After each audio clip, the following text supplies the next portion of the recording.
Loren Eiseley spent much time searching for fossils in the valley of Pumpkin Creek, or what he referred to as the Valley of the Pumpkin Seed, south of the Wildcat Hills.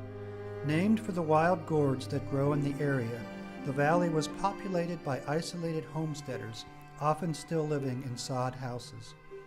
As Eiseley notes, many of these people were devout Christian fundamentalists, and it took some tact for paleontologists to gain permission to search on their property for fossil evidence supporting Darwin's theory of evolution.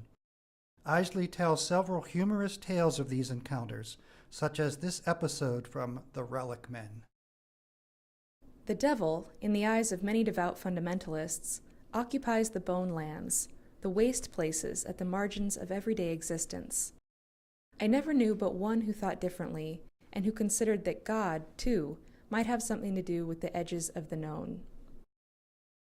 Most men proceed under a burden of fear, and the majority of them in my youth could not stand the sight of a bone hunter.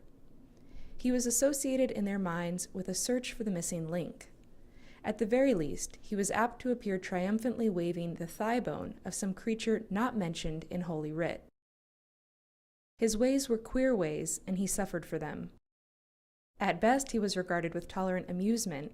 At the worst, he would have screen doors latched against him. It was that way in the Valley of the Pumpkin Seed.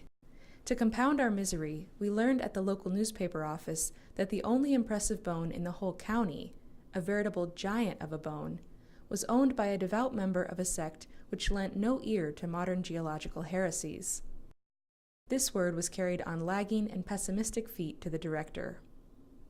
"Well," he said, kicking dubiously at a loose rock in the roadway, "there's nothing to do but try. He must have found it somewhere around here. What do you suppose he saved it for, a chap like that? Most of them would have broken it up for lime fertilizer. Something curious there. Let's go and ask him. I'll go myself." There was a road up through the outliers of the Wildcat Hills, and by a gate. We descended self-consciously while a horde of screeching children broke and ran for the house. It was a soddy. 40 years ago you could still see them sometimes on the Pumpkin Seed. First there was the woman with the children peering from behind her skirts.